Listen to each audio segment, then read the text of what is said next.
안녕하십니까? 조국혁신당 국회의원 강경숙입니다. 저는 오늘 한국인 최초, 아시아 여성 최초로 노벨 문학상을 받은 한강 작가님께 진심으로 축하의 말씀을 드리면서 한강 작가님과 그 책과 관련해서 있어서는 안 될 일을 규탄하고자 이 자리에 섰습니다. 경기도교육청은 공문을 보내서 2022년 3월부터 지난해 2월까지 1년간 성유해 도서 폐기를 위한 작업을 추진하였습니다. 여기 보시면 경기도교육청에서 일선 학교에 보낸 공문인데요. 이후 보수단체와 지역의 보수위원들이 나서서 기자회견을 하고 폐기 도서 목록 링크를 공유하며 보고를 요구하는 등 도를 넘는 행동들을 했고 이는 전국으로 확대되었습니다. 안타깝게도 여기에 한강 작가의 서적 채식주의자가 포함되었습니다. 폐기 가능이고 채식주의자 한강 작가의 도서가 폐기된 결과입니다. 다시 한번. 이유는 청소년에게 부적절한 성교육 도서라는 명목이었습니다.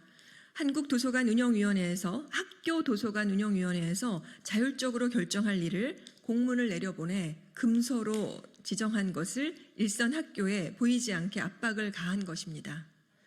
그 결과 지난 한 해 경기도 내 학교 도서관에서 2,528권이 폐기 처리되었습니다.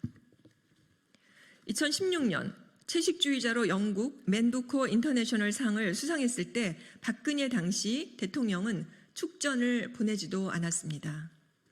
보수 세력들이 작가와 책에 대해 사상 검증에 열을 올렸기 때문입니다.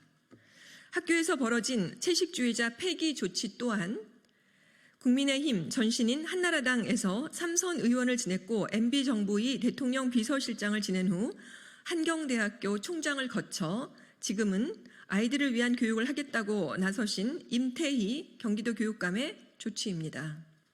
공문을 내려보는 일, 결과적으로 채식주의자가 폐기된 일은 분명 행정의 책임입니다.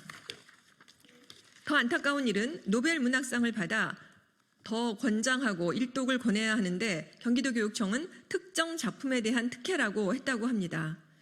정말 교육을 교육답게 하고 있는 교육청인지 묻지 않을 수 없습니다. 사실 상황은 이뿐만이 아닙니다. 한강 작가님은 2016년 박근혜 정부 시절 문학의 블랙리스트에도 올랐습니다. 5.18 광주 민주화 운동을 다룬 한강 작가님의 소년이 온다 때문입니다. 2013년에서 2016년 세종도서 지원 심사 때 당시 한국출판문화산업진흥원 관계자는 5.18, 북한 등의 키워드가 있는 책 다수가 심사에서 탈락했다고 증언했습니다. 특히 한강의 소년이 온다라고 하는 책에 줄을 쳐가며 문제가 될 만한 내용을 검사했습니다. 사실상 사전 검열이 이루어진 것으로 보였다라고도 했습니다. 5.18이라는 역사적 아픔이 있는 사건을 승화시킨 문학 작품에도 사상 검증을 하고 블랙리스트에 넣었던 것입니다. 이런 작태는 태극기 부대에 버금가는 인식 수준입니다.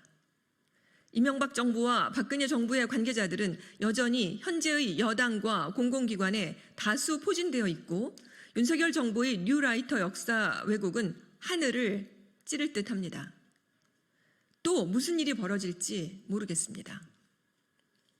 임태희 경기도 교육감을 비롯해 사상 검열을 하려고 했던 사람들은 한강 작가님의 노벨 문학상 수성으로 부끄러운 과거가 들춰졌습니다.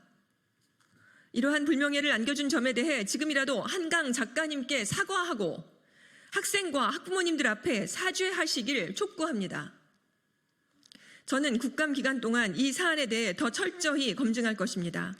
앞으로 더 이상 학생과 교사, 학교를 대상으로 한 사상 검열은 없어야 할 것입니다. 이상입니다. 감사합니다.